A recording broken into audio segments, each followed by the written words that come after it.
میدان معاشر میں میرے نبی نے فرمایا جب جہنم کو لایا جائے گا اور ایک چیخ مارے گی، کوئی کسی کو یاد نہیں کرے گا، سب بھول جائیں گے۔ ہر ایک کی زبان کے آپ نے مشہور لفظ سنا ہوگا، نفسی نفسی۔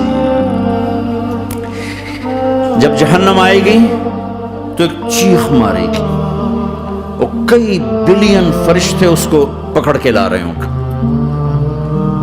اور وہ ان کے ہاتھوں سے نکل رہی ہوگی، اور اس کی آگ کے شعلے اور اس کا دھواں اور اس کی چیخ اور اس کی آواز، تو جب وہ قریب آئے گی تو اس کے آواز پر سارے مرد عورت زمین پر گریں گے اور سب کہیں گے یا رب نفسی نفسی، یا رب نفسی نفسی، یا رب نفسی نفسی، یا اللہ میری جان میری جان، ماں نہیں، ابا نہیں، بیوی نہیں، بچے نہیں، بھائی نہیں، میری جان۔ چلو میں تو آپ عام لوگ ہیں، انبیاء نبی کہیں گے یا اللہ میری جان، ابراہیم خلیل جیسے کہیں گے یا اللہ میں کسی کا سوال نہیں کرتا، باپ کا بھی نہیں کرتا، میری جان، اور عیسیٰ علیہ السلام جیسی ہستی کہیں گے یا اللہ میں اپنی ماں مریم کا بھی سوال نہیں کرتا، میری جان میری جان۔ عیسیٰ علیہ السلام سے لے کر آدم علیہ السلام تک نفسی نفسی، نوح علیہ السلام نفسی نفسی، یحییٰ زکریا باپ بیٹا ہیں لیکن نفسی نفسی، سلیمان داؤد باپ بیٹا ہیں لیکن نفسی نفسی، یوسف یعقوب باپ بیٹا ہیں لیکن نفسی نفسی، یعقوب و اسحاق باپ بیٹا ہیں لیکن نفسی نفسی، اسحاق ابراہیم باپ بیٹا ہیں لیکن نفسی نفسی، اسماعیل ابراہیم باپ بیٹا ہیں لیکن نفسی نفسی۔ یہ نبیوں کا حال ہے، میرا کیا حال ہوگا؟ لیکن اسی ہنگامے میں جب ہر مرد عورت کہے گا نفسی نفسی، ایک آواز ابھرے گی امتی امتی، ایک آواز آئے گی امتی امتی، ایک دکھ بھری ایک درد بھری آواز آئے گی امتی امتی۔ سننے والے حیران ہوں گے یہ کون ہے، یہ کون ہے جو اپنے آپ کو نہیں مانگ رہا، اپنی امت کو مانگ رہا ہے، یہ کون ہے؟ جب آواز کی طرف نظریں لگیں گی، یہ تو محمد رسول اللہ ہے، جھولی پھیلی ہوئی ہے، ہاتھ اٹھے ہوئے ہیں، اے رب میری امت۔ کون سی امت ساری زندگی شراب بیچتے رہے، کون سی امت ساری زندگی ڈرگز بیچتے رہے، کون سی امت ساری زندگی زنا کرتے رہے، کون سی امت ساری زندگی ظلم و ستم کے پہاڑ توڑتے رہے، ساری زندگی جوا کھیلتے رہے۔ آپ تو کہتے دفع ہو جاؤ، میری نظروں سے دور ہو جاؤ، نہ تمہیں میری عزت کا خیال، نہ میری نسل کی قربانیوں کا خیال، میرے معصوم بچے نیزوں پہ چڑھ کے اس دین کی تم چند پونڈوں پہ کیا ظلم ڈھا کے آئے ہو، دفع ہو جاؤ یا اللہ انہیں جہنم میں ڈال۔ یہ کہنے کا موقع تھا، میں قربان جاؤں اس نبی رحمت کو، اس کامل اکمل نبی پہ، اس ہادی رہبر پر میں کہاں سے الفاظ لوں ان کی تعریف کے لیے۔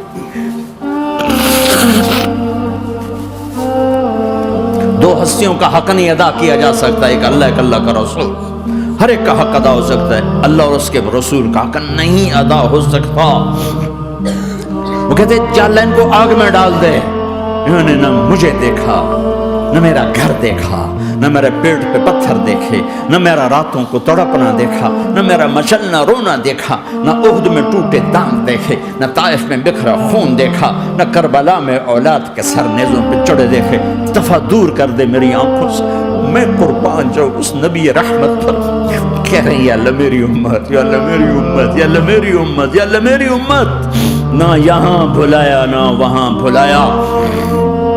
آپ کے لیے ممبر آئے گا، میرے حبیب بیٹھو، تو آپ کہیں گے اب مجھے خیال آئے گا اگر میں بیٹھا تو یہ مجھے لے کے جنت میں نہ چلا جائے، اور اللہ کہہ رہا بیٹھو، تو میں کیا کروں گا؟ میں خود زمین پہ کھڑا رہوں گا، ممبر پہ ہاتھ رکھ دوں گا کہ اللہ تیری مان لی، میں ہاتھ رکھا ہوا ہے، لیکن میں بیٹھوں گا نہیں کہ میں اپنی امت کا آخری حساب کروا کے ہی جاؤں گا، ایسے نہیں جاؤں گا۔ آؤ بھائی، ہمارا نیا سال ہمارا سال تو محرم سے شروع ہوتا ہے، ویسے تو جنوری بھی اللہ کا، محرم بھی اللہ کا، سورج اللہ نے بنایا تو جنوری فروری بھی اللہ کا، اور چاند اللہ نے بنایا تو محرم ربیع الاول بھی اللہ تعالیٰ کا، دونوں ہی اللہ کے ہیں، کسی نے یہ لے لیا کسی نے وہ لے لیا۔ ہم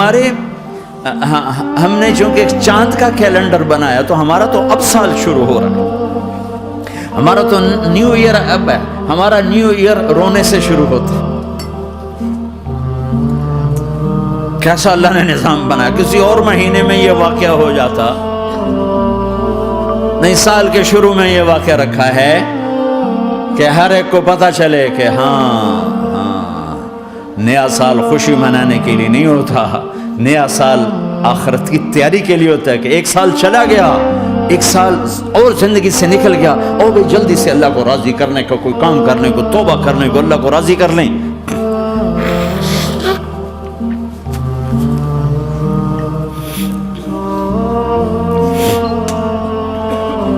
لیکن آپ کیا کہہ رہے ہیں؟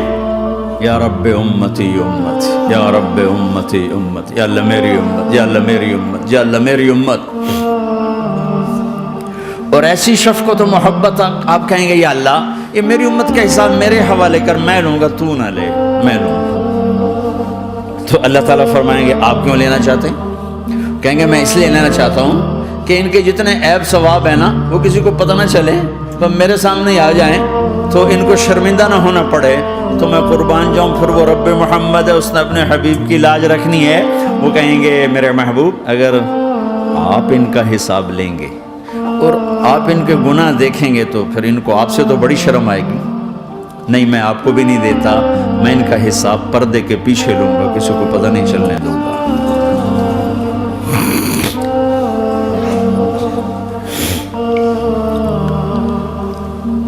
اتنی بڑی ہستی، اور آگے دیکھو طائف میں پتھر پڑ رہے ہیں اور ہر قدم پہ پتھر پڑتے ہیں، یہاں تک کہ ایک دم پتھر پڑنے سے تو خون نہیں نکلتا. پتھر کون سا کوئی تیر ہوتا ہے؟ پتھر تو پتھر، لیکن اتنے پتھر پڑے پنڈلیوں کے اوپر کہ پھٹ گئیں، ان سے خون نکلتے نکلتے نکلتے جو جوتا تھا پاؤں میں ایسے ساتھ ایسے چپک گئے.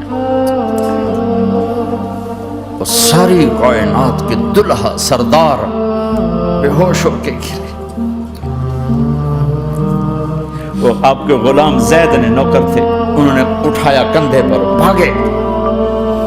پیچھے وہ سر پہ چڑھے ہوئے پتھر مار رہے ہیں اور آپ جتنا بھاگ سکتے تھے بھاگے، یہاں تک کہ بے ہوش ہو کے گر گئے. خون زیادہ نکل گیا تو انہوں نے کندھے پہ اٹھا دوڑ لگائی اور آگے سامنے باغ تھا. کس کا؟ سب سے بڑے دشمن کا، مکے والے عتبہ بن ربیعہ. عتبہ کون ہے؟ یہ جنگ بدر میں جس کے ہاتھ میں جھنڈا تھا، اور جنگ بدر میں قریش مکہ کے لشکر کا جو چیف تھا وہ اس کا باغ. لیکن زید کو کوئی پناہ نظر نہیں، وہ باغ میں گھس گئے اور اللہ کے نبی کو ایک انگور کی بیل کے نیچے لٹایا. تو جان کا دشمن عتبہ، لیکن جب اللہ کے نبی کو خون و خون دیکھا تو اس کا دل بھی پگھل کے رہ گیا. کہنے لگا ہائے ہائے، طائف والوں نے محمد کے ساتھ کیا کرتا. جس پر دشمن کو رحم آیا ہمیں اس پہ رحم نہیں آیا، ہم نے اس کے آنسوؤں کی کوئی قیمت نہیں لگائی. وہ اتنا ایموشنل ہوا کہ جلدی سے گیا اور پلیٹ میں انگور توڑ توڑ توڑ کے سجائے. جب جانے لگا تو پھر شرم اور وہ ایک حجاب درمیان میں آڑے آ گیا تو اپنے غلام کو بلایا، عداس کا، عداس یہ لے جا وہ جو آدمی زخمی پڑ، اسے جا کر کہنا کہ تمہیں رشتہ داری کی قسم میرے انگور رد نہ کرنا، کھا لے. حالانکہ موقع تھا کہ قتل کرتا، ہر وقت قتل کرنے کے منصوبے بنا رہے، موقع تھا کہ قتل کرتا. ایسا حال تھا کہ قاتلوں کے بھی آنکھوں میں آنسو نہیں آئے تو تمہاری آنکھوں میں نہیں آئے. چند پونڈوں پہ اپنے نبی کو بیچ دیا.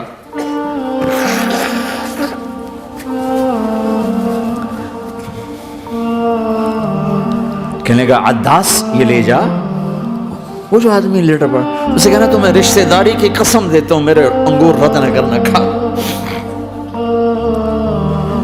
عداس آئے اور آ کر انگور پیش کیے تو آپ نے ایک انگور اٹھا کر بسم اللہ. تو عداس کہنے لگا یہ لفظ یہاں تو لوگ نہیں بولتے، آپ نے پوچھا تو کہاں کا ہے؟ کہا میں نینوا کا ہوں۔ اچھا، میرے بھائی یونس کے شہر کا، یونس علیہ السلام۔ وہ کہنے لگا ما ادراک ما یونس، آپ کو یونس کا کیسے پتا ہے؟ تو آپ نے فرمایا میں اللہ کا نبی ہوں، وہ بھی اللہ کا نبی تھا۔ تو عداس نے ایک دم آپ کے پاؤں پکڑے اور چومنا شروع کیا اور کلمہ پڑھ لیا، تو آپ اپنے سارے زخم بھول گئے۔ پھر جو آپ نے اللہ سے بات کی ہے نا، آئے ہائے ہائے ہائے ہائے، کیا اللہ پاک کے سامنے اللہم اشکو الیک ضعف قوتی وقلت حیلتی وحوانی علی الناس، اے میرے رب آج تجھ سے گلہ نہ کروں، آج تجھ سے گلہ نہ کروں، تو نے مجھے کن کے حوالے کر دی، تو نے مجھے کن کے حوالے کر دی؟ الى عدو ملکتہ امری او بعید یتجحم، ایسے دشمنوں کے حوالے تو نے کیا جنہوں نے میرا یہ حال کر دیا، تجھ سے کون سا چھپا ہوا ہے؟ ساتوں آسمان لرز گئے، عرش کانپ اٹھا، اور جبریل فرشتے کو لے کر ایک سیکنڈ کے کروڑویں حصے میں حاضر، یا رسول اللہ حکم فرمائیں اطبق علیہم العشبین، یہ دو پہاڑ اٹھاؤں گا اور یوں ایسے چکی کی طرح یوں کر دوں گا۔ نبی رحمت، نبی رحمت، نبی رحمت، ارے تم تو آپس میں رحمت نہیں رہے ہو، ایسی فرقہ واریت کی آگ میں جلے ہو کہ ایک دوسرے کو سلام کرنا چھوڑ گئے، ایک دوسرے کے پیچھے نمازیں پڑھنا چھوڑ گئے۔ اور جاؤ پاکستان میں دیکھو ایک دوسرے کے خون کے پیسے پھر رہے ہیں۔ یہ کون سی امت ہے؟ یہ کون سا اسلام ہے؟